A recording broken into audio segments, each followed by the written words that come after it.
the mysterious traveler, inviting you to join me on another journey into the realm of the strange and the terrifying. I hope you will enjoy the trip, and it will thrill you a little and chill you a little. So settle back, get a good grip on your nerves, and be comfortable, if you can. For tonight, we're going on the strangest journey we've taken yet. We're going down into the dark and fearsome depths of the sea to watch fate settle her accounts with the arch enemy of mankind. In a story I call Death Comes for Adolph Hitler.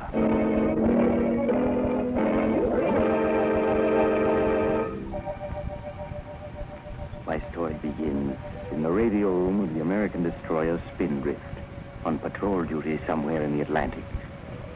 It is late at night. Chief radio man Mike Williams, headphones over his ears, is checking on the dozens of messages whispering through the ether. Beside Mike, his relief man Joe Norman is sitting back with his feet up, working a crossword puzzle and mournfully humming to himself. I shall never go home. All the time I want to go to bed. A little quarter long. Joe, cut it. Huh? What is it, Mike? Cut it, Joe, cut it. I'm getting something. You can just barely hear it. Something for us, Joe? Shh, wait. I'm getting it stronger now. There, it's clearer. Holy cow. Yeah, what is it? It's a German sub. On the bottom and calling for help. Ain't that something? Shall I notify the skipper? No, nothing we can do. Must be hundreds of miles away. Get a pencil and put on those headphones. We'll take down the message, whatever it is. Okay, I got a pencil here. I got the phones, huh? But...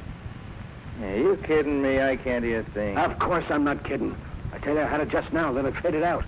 Wait a minute. It's coming back in again. Hello? This is Oberleutnant Reiner, the undersea boat Wolf. Listen to me. Anybody who may be picking up this message, please listen to me. There's nothing anybody can do to help us, but please listen anyway. Makes it easier if I can talk. Easier to face what is coming. Because we are doomed. And we know it. Only yesterday afternoon, as we were cruising on the surface, recharging our batteries, we thought our mission was as good as accomplished. I was up on the conning tower with Captain Metz. With us was our passenger, our very special passenger who called himself Herr Schmidt. Of course, that was not his name, and we all know who he was. A beautiful day, Herr Captain. Particularly gratifying after our long submersion. Yes, Your Excellency. Pardon me, Herr Schmidt. But we could take no chances on surfacing until we were safely past the area of Allied patrols. Of course not, Captain Metz. You must not take the slightest risk, as long as I am aboard. I am aware of that. Do not worry. You will reach your destination safely. I estimate that tomorrow midnight we will take our contact with the South American coast, and our journey will be over. Good. Understand, Herr Captain? No word of this trip must ever be breathed to the world, or yourself, or any other member of your crew. That is understood. You may rest assured. My crew is well trained. The world must not know or guess that back in the fatherland it is a devil who rules. We have lost, but I shall yet win. It would be disloyal of me to believe anything else, Herr Schmidt. South America, I will make my plans. The world will think me dead. Suicide on the day Germany falls. But instead, I will be safely hidden. So I can direct our rebirth. Quite so. Our enemies will yet feel the might of my vengeance.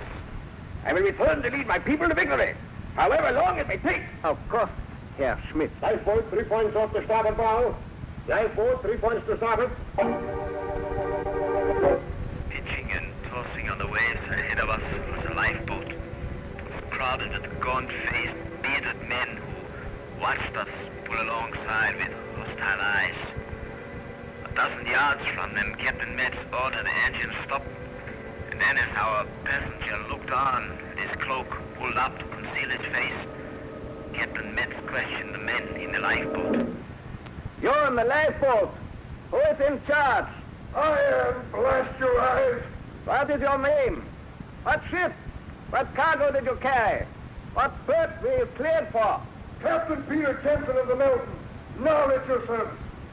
We were a relief ship carrying food and medical supplies to Greece when one of your murdering undersea dogs torpedoed us. That is all, Captain Jensen. You may pull away now. The nearest land is 300 miles due west of you. I will pull away. Pull, men. Let's get where we can breathe air not contaminated by this scum. And then, just as the lifeboat started to pull away, the wind unexpectedly whipped aside the cloak that our passenger was using to conceal his face. And in the lifeboat, Captain Peter Jensen, a burly giant of a man, recognized him. Men, stop! Stop! You see that slinking rat in the ship of a man trying to hide his face? You know who that is?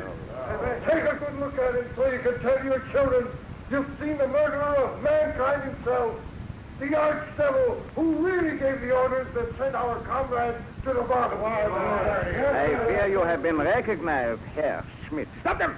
Turn your guns on them! Destroy their boat, Herr Commandant! No one must live to report having seen me! Very well, Herr Schmidt. Forward gun, prepare to fire. Forward gun, ready to fire. Give them 2 rounds. Forward gun, fire. Forward gun, fire. You filthy murdering dogs! So you're going to murder us too? You there on the bridge, listen to me. Every one of us will be waiting for you when your time comes. All of us that you hounds and jackals have murdered, we'll be waiting for you, every one of us. We'll be waiting for you, and someday we'll get you. Remember that? Someday we'll get you. Fire!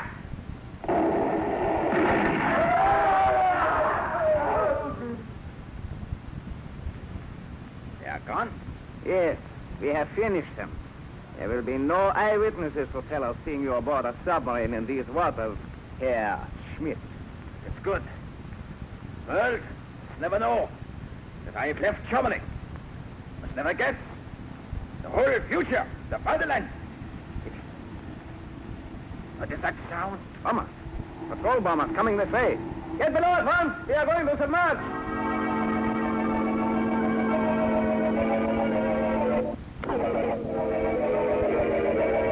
We made a crash dive into the depths of the ocean. A few bombs exploded, but far away. The patrol planes were too late. Captain Metz gave the necessary orders while our illustrious passenger looked on, his face pale, drops of sweat on his brow. What is our depth now, Muller? 75 feet, sir. Good. Then we should... The bombs! They're coming closer. No, they have lost us. They are bombing at random now. Yes, we are safe now. Depth, Muller. 90 feet, sir. 90 is good enough. Level her. Level her, sir. We will take course 180 and... Level her, I said. We are still making a 5-degree dive. The leveling planes do not respond, sir. We are damaged. The bombs have damaged them. Impossible. Not one of those bombs was close enough to break an egg. Muller, our depth.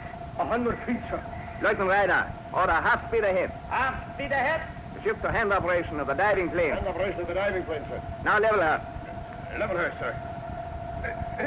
Well, what's the matter? Captain, the operating wheel. It will not turn. Will not turn? The diving planes must be jammed, sir. They will not move. Not at all. Captain Metz, I demand that you rise to the surface. Something is wrong. Am I safe? Silence! I am captain of this vessel, and I am giving the orders. Very well. Our leveling planes are jammed. We will surface and clear them. Miller, depth. 120 feet. Stop the engines. Stop, Major. Blow the forward ballast tanks. Load of forward ballast tanks, sir.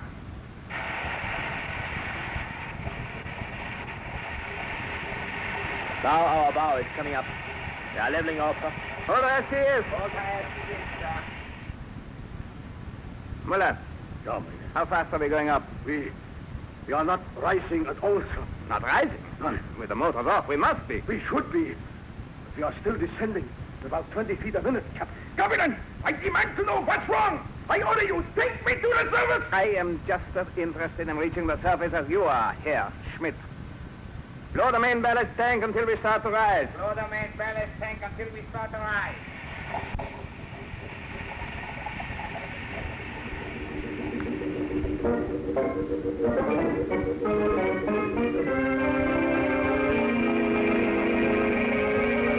For 1 hour we struggled to reach the surface, but without success. We still continued settling to the bottom. It was unreal, unbelievable, impossible. The crew stared at each other. They dared not speak their fears aloud. Our illustrious passenger raved and ranted at Captain Metz, screeching about his safety until Metz ordered him to his cabin under pain of being dragged there. We continued with our efforts to raise the submarine to the surface until abruptly Seaman Muller cried a warning. Captain Metz, there are destroyers above us. Destroyers? 2 of them. I just picked them up on the phones. They seem to be circling us. Silence the motors. Stop all pumps. Destroyers, eh? Lieutenant Reiner. Yes, sir. What depth does the chart show? Depth? 50 fathoms with gravel bottom, sir. But there's a fault in the ocean bed just east of our position. A crevice, 1,000 feet deep, sir. We are safely beyond that. Muller, our depth. 200 feet, sir. Our rate of descent? 10 feet a minute, sir. But our main tanks are empty, sir. We should be going up, not down. Nevertheless, we are going down. And as long as we are, we will bottom and lie quiet until the destroyers leave. Then we will surface for repairs. Muller. Yes, What are the destroyers doing? they seem to be still circling, sir. Perhaps they are trying to pick us up when they detect us. We must see that they fail. Our depth? 220 feet, sir. It's almost as if... As if what? Nothing, sir. Go on. As if what? Excuse me, sir. I was going to say as if something was pulling us down. Ah, but you thought better of saying it. Yeah. See that you continue to think better of such remarks. Same applies to everyone on board. Lieutenant Reiner, Yes, sir. we will bottom in exactly 7 minutes. Prepare to make an inspection of the ship when we do.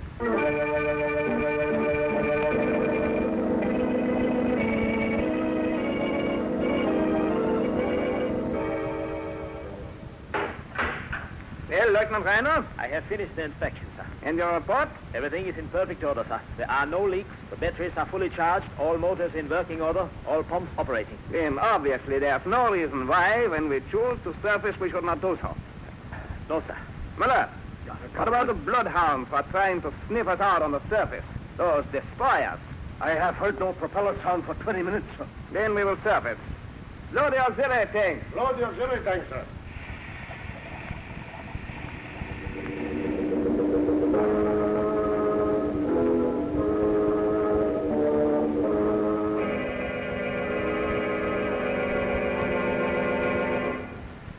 All main and auxiliary tanks are empty, sir. All tanks empty. Captain, your pardon. Do you hear? We have blown all our tanks and we have not risen at all. I am well aware of it, Lieutenant Reiner. You take me for an imbecile? No, sir. Of course not, sir. It is told that it is impossible, sir. Since it is so, it must be possible. Obviously, we are stuck in a mud bottom. But the bottom here is gravel, so the chart says so. The chart is wrong. I say it is mud, do you hear? Yes, sir. Mud, sir. So we shall have to use our motors to pull ourselves free. Signal full speed ahead. Yes, sir. Full speed ahead.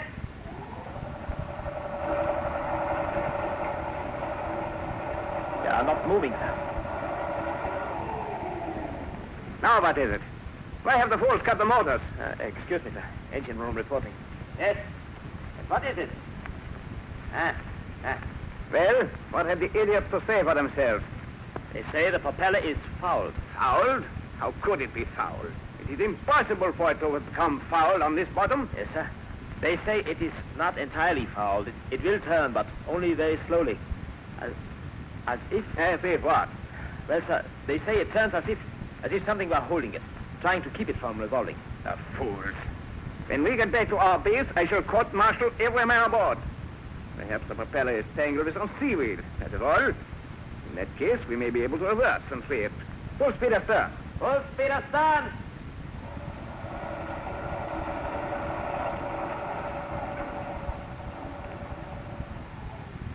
Well, now what? Your pardon. The engine room reports the propeller is still fouled, sir. It behaves as it did before. It turns, but as if something is holding it back. And to think that I, Hans Ludwig von Metz, thought I had the finest submarine crew in the world. A brainless pack of idiots who become stuck in the mud on the bottom and they go to pieces like old women. Now listen to me, all of you. The next man who shows... Captain Metz. Ah, Herr Schmidt. I trust you have not been worrying. Everything is quite under control. My captain, I've been hearing sounds from outside the submarine. Sounds? What kind of sounds? Scratching sounds, tappings on the metal. They sound as if someone is trying to get into the submarine. Silence! My dear Herr Schmidt, you've had nothing except the noises made, perhaps by pebbles being swept against our side by the current. That is all. But I tell you, it sounds like hands rapping and tapping, scraping at the hull, trying to get in. Why are we staying down here on the bottom? Surface at once, you hear me? I order you surface at once. That, Your Excellency, is what I am about to do. Now, all respect, may I suggest that you return to your cabin. Your presence here may impede our efforts. Very well, Captain. But see that you take me to the surface at once. Have no fears. Lieutenant Reiner, perhaps you will assist Herr Schmidt to his cabin. Yes, sir. Certainly. If I may open the door for your access. Captain! Captain Metz! Well, what is it? Captain, we hear them too. Sounds coming from outside our hull. I hear no sounds. Captain, I can hear them now, quite plainly, on my detector phones. It's not possible to identify them, but they sound as if many people were climbing up our sides and... There. Perhaps that will bring you to your senses. Listen to me, all of you. Temporarily, we are stuck in the mud. The current is sweeping debris or pebbles against us. You are all acting like children who think they see a ghost in a graveyard. In an hour, we shall be on the surface. You have my word for it. To get free from the mud, I shall fill the bow tanks, then blow them and fill the stern tanks. We shall seesaw ourselves loose. Do you all understand my scheme? Herr Captain. Very good. Flood the forward ballast tanks. Flood the forward ballast tank, sir.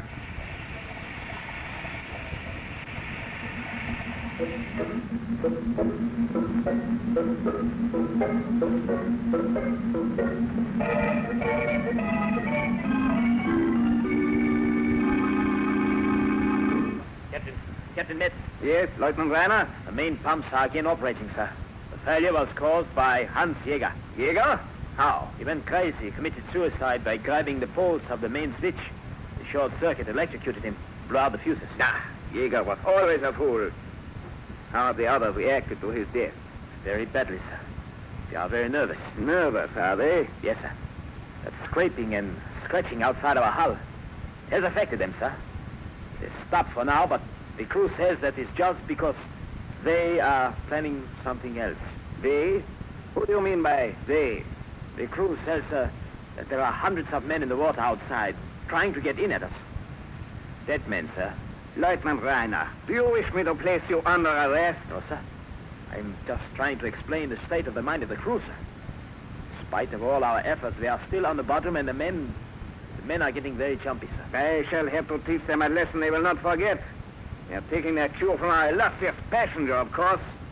If he had not come out here with his ranting and raving... Never mind that. He's quiet now. I gave him whiskey with a sedative in it. Your pardon, Captain. If I may make a suggestion... Well, what is it? There is one thing they have not tried. Huh? They have to try it, sir. Discharge our torpedoes. Discharge our torpedoes? A submarine without torpedoes, Lieutenant, is no more use than an airplane without wings. But we must, sir. We have 10 torpedoes aboard. 25,000 pounds of dead weight. Get rid of that, and we have to rise. We have to. I see you are beginning to share the hysteria of the crew. When we return to our base, I shall not fail to include that fact in my report. However, I accept your suggestion. Order the discharge of our torpedoes to begin at once. Yes, sir. At once.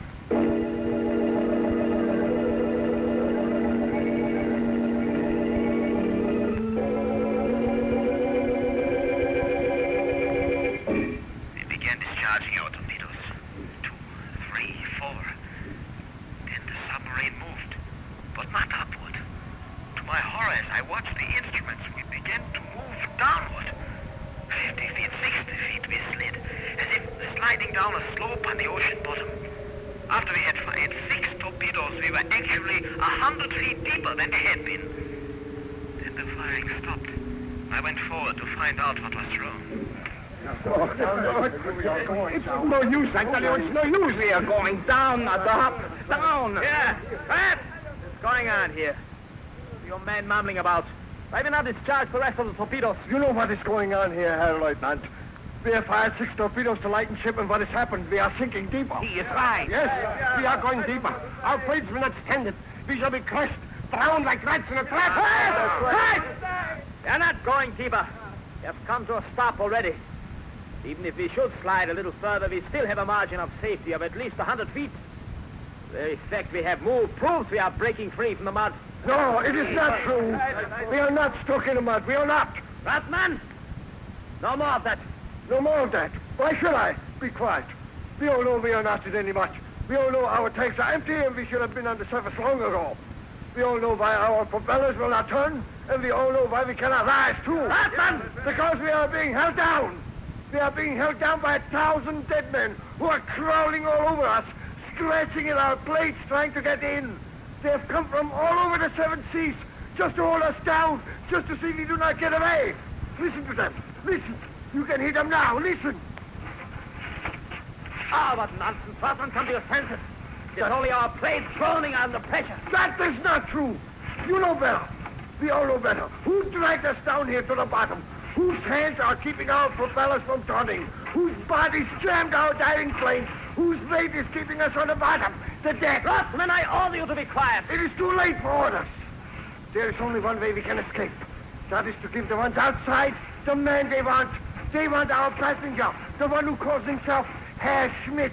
We all know who he is, and so do they. And they have come to get him. Ratman, you are under arrest. Listen, all of you. Let us get this Herr Schmidt with his funny mustache. Put him in a torpedo tube and send him out to the deck, outside. Let them have him. Then they will let us go free. It is our only hope. Ratman, Captain Metz. I heard your interesting little speech just now. And this is my answer. Does anyone else want the same medicine to bring him to his senses? Enter your stations. Lieutenant Reiner, continue to discharge our torpedoes.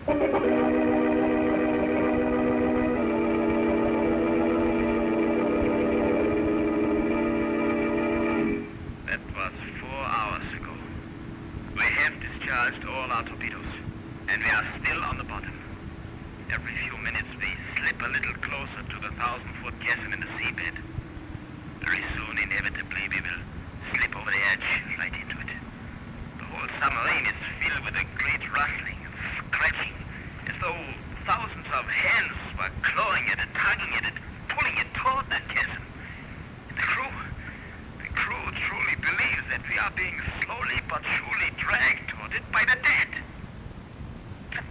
By the thousands of dead who have gathered outside, drawn here by their hatred for our passenger. A hatred which is so great even death cannot quench it. I don't know. Perhaps they are right. Certainly our passenger believes it himself. He's in the next cabin. Captain Metz has locked him in.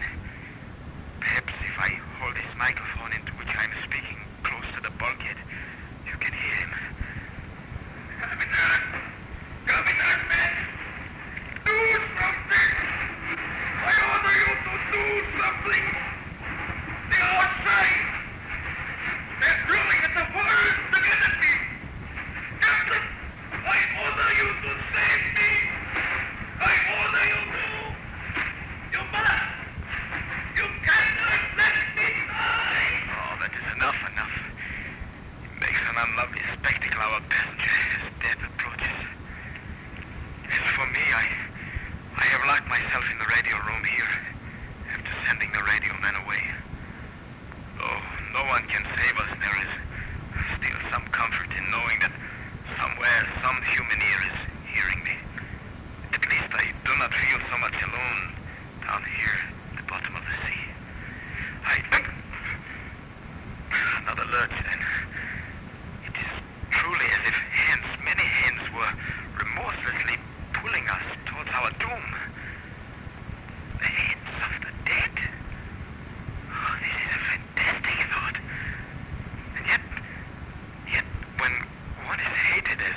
at a depth of 400 feet. What does it say? I will... another lurch. Now we are sinking fast. In a moment, our hull will be caved in like an eggshell. But first, I must tell you the message.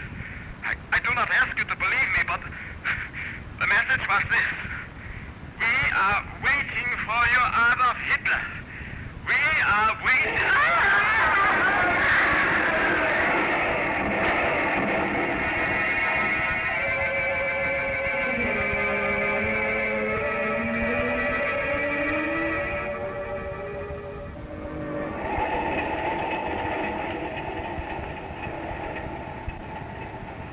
This is the mysterious traveler again.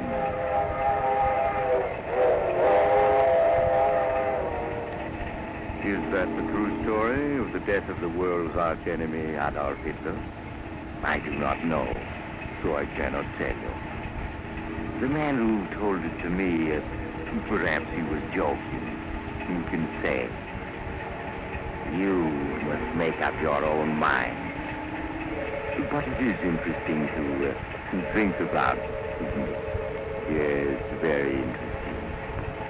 It reminds me of another strange story I heard recently. Oh, you're getting off at the next stop. I'm sorry. But perhaps we'll meet again soon. I take this same train every week at this time.